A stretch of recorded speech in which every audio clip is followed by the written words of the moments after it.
जय मसीह की। हम परमेश्वर का धन्यवाद देते हैं, प्रभु ने फिर से मिलने का मौका दिया कि हम प्रभु की आराधना में सहभागी हों। तो वचन में जाने से पहले हम प्रार्थना में जाएंगे। प्रिय, तो आइए हम प्रार्थना करें।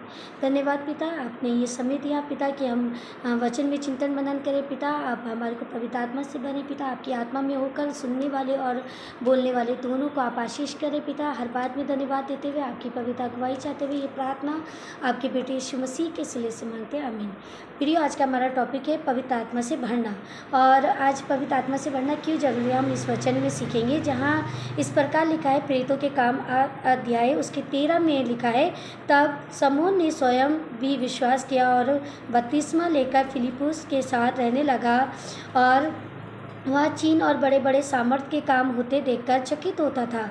और 18 में इस प्रकार लिखा है, जब समौन ने देखा कि प्रेरितों के हाथ रखने से पवित्र आत्मा दिया जाता है, तो उनके पास रुपया लेकर कहा, यह अधिकार मुझे भी दो कि जिस किसी पे हाथ रखूं यह पवित्र आत्मा पाए।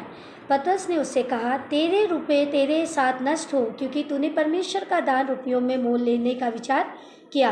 प्रभु इस वचन के पढ़े और सुने जाने में आशीष है, आमीन।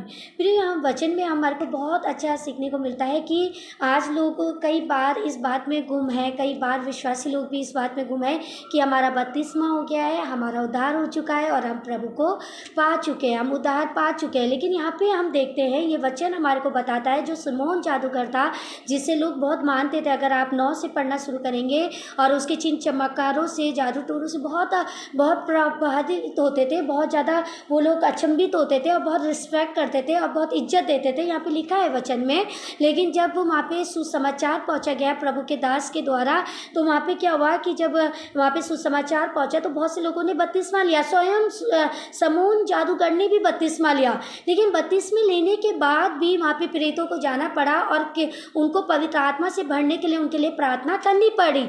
इसका मतलब है, जब हम बपतिस्मा पा लेते हैं तो प्रियो हमें पवित्र आत्मा से भरना भी जरूरी है। क्योंकि जब हमारे अंदर पवित्र आत्मा के फल होते हैं तो सबसे पहला फल हमारे अंदर जो आता है वो आता है प्रेम का और दया का और तरस का।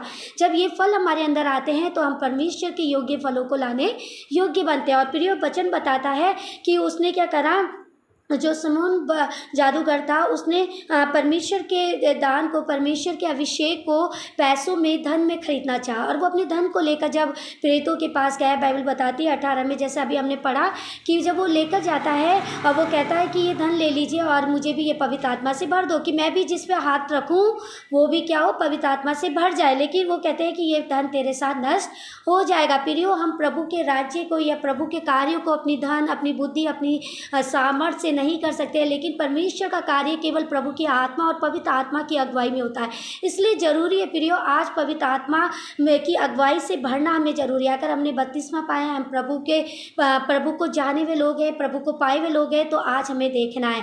क्योंकि जो पवित्र आत्मा का कार्य है, पवित्र आत्मा के कार्य प्रकट होते हैं। और पवित्र आत्मा का पहला कार्य है, उसके व्यक्ति के अंदर प्रेम और क्षमा पाया जाता है, कि वो अपने लोगों के लिए, चाहे वो उसके साथ वो कितना भी बुरा करे, चाहे वो उसके विरोध में बातें करे, चाहे उसके लिए मंडलियों को बिठाए या उसके लिए षड्यंत्र करे, फिर भी वो उनके लिए जब उन पर विपत्ति पड़ती तो घुटनों में पाया जाता है और उनके लिए वो तरस से पाया जाता है। क्योंकि बाइबल भी बताती है कि प्रभु यीशु भी स्वयं क्या खाया, परमेश्वर ने तरस खाया। जब सामरी व्यक्ति को देखा, क्या खाया, तरस खाया, बाइबल बताती है। जब डाकुओं ने उसे मारा, और वहाँ पे परमेश्वर दिखाता है कि प्रभु के तरस को वो स्टोरी दिखाती है कि उस सामरी व्यक्ति में भी, जब जिस समय वो वहाँ पे पाया गया डाकुओं के बीच में, वहाँ पे भी क्या एक तरस को उस स्टोरी में हम देखने पाते। प्रियो, आज दया, तरस, प्रेम, सबसे पहले परमेश्वर का वचन कहता है परमेश्वर प्रेम है। और आज जरूरी है प्रियो, जब हम बपतिस्मा में पाए हुए लोग हैं, तो आज हमें अपने आप को जांचना, हम किसी को ना जांचें। किसी के आत्मिक जीवन को जांचने का अधिकार प्रभु ने हमारे को नहीं दिया है। और परमेश्वर का वचन हमें बताता है कि जब हम अपने आप को जांचने वाले बन जाते हैं तो हम क्या होते हैं, हम परमेश्वर में बदलते और अंश करके बदलते जाते हैं और प्रभु में हम क्या होते हैं, नई सृष्टि बनने पाते हैं। हम नई सृष्टि जब बन जाते हैं प्रियो, हम बहुतों के लिए आशीष का कारण ठहरते हैं। परमेश्वर ने लिमिटेड आशीष हमारे लिए कभी नहीं रखी हैं, कभी लिमिटेड जगहें हमारे लिए नहीं रखी। परमेश्वर ने अनलिमिटेड आशीष रखी है। लेकिन उसके लिए ज़रूरी है कि आज हम पवित्र आत्मा से भरे। क्योंकि हम बपतिस्मे का साफ बता रहा है कि समौन जो जादूगर था वो भी बपतिस्मा पाया हुआ व्यक्ति था, उसने बपतिस्मा पाया हुआ था, लेकिन फिर भी कमी थी काय की, पवित्र आत्मा की। आज देखिए, जांचें, हम अपने आप को देखें कि आज कहीं हमारे जीवन में पवित्र आत्मा की कमी तो नहीं है। क्योंकि पवित्र आत्मा का होना, परिपूर्ण होना, ये दर्शाता है कि हम औरों के के लिए आशीष का कारण ठहरते प्रियो। हमारी धन, हमारी संपत्ति, हमारी योग्यता, हमारी बुद्धि औरों के लिए आशीष का कारण नहीं, लेकिन परमेश्वर हमें उस योग्य बनाता है। परमेश्वर हमें अपनी योजना के तहत लिए चलता है। जब हम प्रभु की इच्छा अनुसार चलने वाले हो जाते हैं तो परमेश्वर हमारे लिए कार्यों को करता है। प्रभु इस वचन के पढ़े और सुने जाने में आशीष दे।